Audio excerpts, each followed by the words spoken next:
Pour mon retour chez toi, malheureusement, je te porte la poisse. Oui, aujourd'hui, mais enfin, il y a eu des jours meilleurs, hein, donc tu es toujours le bienvenu, il n'y a pas de souci de ce côté-là.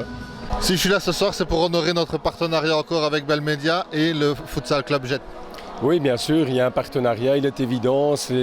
Bell Media fait partie de nos partenaires. On est bien heureux de compter sur ce partenaire, hein, il n'y a pas de souci.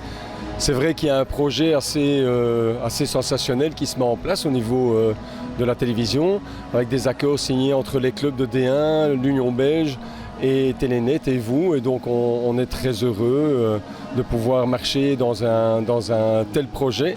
Ça n'empêche pas que quand les caméras nationales, on va dire, ne seront pas présentes, on peut compter sur Bell Media pour avoir un résumé de qualité. C'est important pour nos sympathisants, pour nos partenaires aussi, de pouvoir chaque fois proposer un produit visuel, qu'il y ait une victoire ou pas à la clé, hein, parce que l'essentiel, je ne vais pas dire que c'est participer, parce que ça ferait un peu, ça serait un peu naïf. Mais bon, c'est clair qu'en montant en D1, on sait aussi que c'est tout autre chose que la D2. Donc on va prendre notre mal en patience. Bon, maintenant on a 2 défaites en 2 matchs de championnat. On a un déplacement en Anvers la semaine prochaine qui va être costaud aussi. Mais bon voilà, et je pense que le talent on l'a.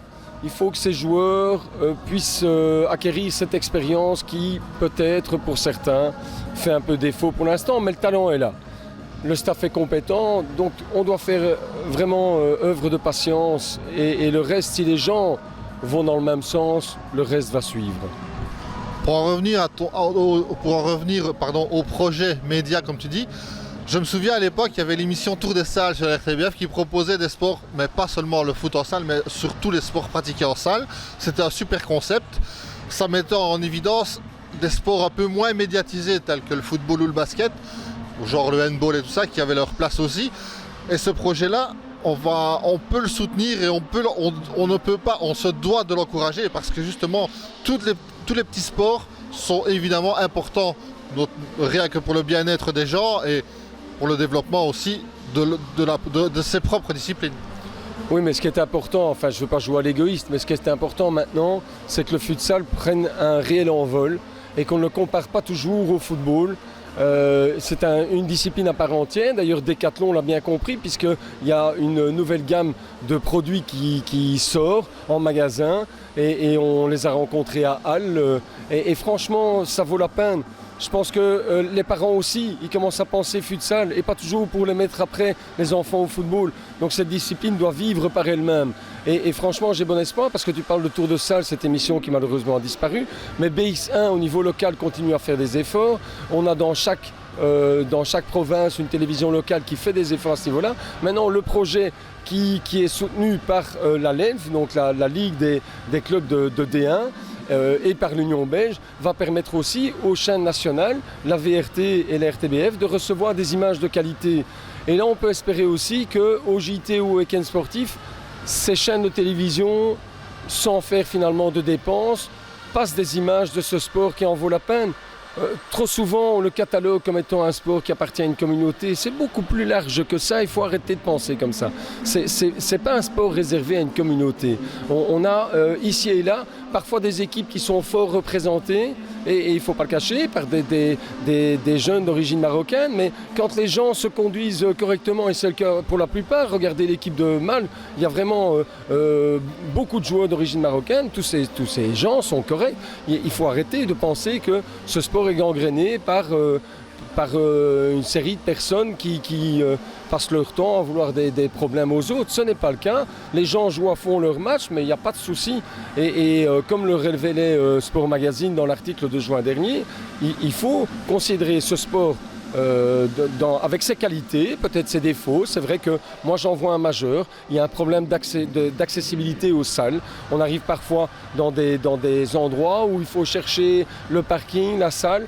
Ici même, on a un très beau complexe. La commune de Gette va faire des efforts en termes de tribunes, etc. Mais il n'en reste pas moins qu'au niveau parking, c'est un peu difficile. Donc il y a des tas de choses à faire. C'est clair que si on choisit de pleurnicher en regardant ce qui se passe en Espagne, au Portugal, ce qui m'est déjà arrivé, de pleurnicher. Mais je pense qu'il faut tendre vers des projets ambitieux et se dire qu'en Belgique, on a pas mal de richesses, et notamment sur Bruxelles. Ça, c'est très clair. On va fermer la parenthèse sur le match donc le match que tu joueras la semaine prochaine. C'est un petit peu un retour pour Joachim à Anvers. Disons que lui connaît bien les parquets de Division 1, donc que ça soit Anvers ou Mal, il a eu cette expérience quand le coach lui laissait du temps de jeu à Algoïc, mais il est très heureux d'être ici en prêt et on verra ce qu'il en sortira par la suite. Je pense que lui, comme le gardien adverse, ont fait un très bon match. Tous les deux sont repris dans la liste des 25 joueurs potentiellement sélectionnables pour la phase qualificative de la Coupe du Monde avec ce tournoi en France. Donc voilà, on voit qu'il y a de la qualité et c'est clair que nous, on est très heureux de pouvoir compter sur lui et certainement moi qui suis son père, hein, ça c'est évident. J'allais justement y venir, là on a eu le mot du président, maintenant on a le mot du papa. Ouais, c'est très particulier, je dois être honnête. Joachim est dans ce club depuis ses 6 ans. On a vécu des tas de choses ensemble. Je me souviens quand j'avais décidé de prendre du recul par rapport au coaching. Il était à mes côtés, il regardait le match. Je pense qu'il devait avoir 6-7 ans, il venait voir les matchs de l'équipe première. Donc le voir maintenant sur le terrain, avec toute l'évolution qui est la sienne, sans que ce gars se prenne au sérieux plus que ça. Moi, c'est ce que j'adore chez lui. Honnêtement, je pense que les gens qui le connaissent pourront le dire. Un Reda Dabi me le dit souvent, c'est un chouette gars. Et je pense, allez, je ne vais pas lui attirer la poisse. Je pense que c'est un chouette gars. Maintenant, comme beaucoup de jeunes, il n'a que 20 ans, il a des progrès à faire. Et je pense qu'avec le staff qui existe ici, le staff qui existe en équipe nationale, pour autant qu'il reste dans ce noyau, je pense qu'il va progresser, ça c'est clair. Maintenant, je pense que ce qui l'a conduit aussi à venir chez nous, c'est le fait qu'avec ses études, ça devenait lourd. Hein. Il fait éducation physique à l'ULB, donc c'était assez lourd. Ici, c'est 2 entraînements par semaine, c'est pas comme à Goïc, hein, entraînement tous les jours. Donc voilà, ça lui permet aussi de retrouver un peu de temps aussi pour lui, c'est important. Mais voilà. Merci Jeff. Merci à toi Mika.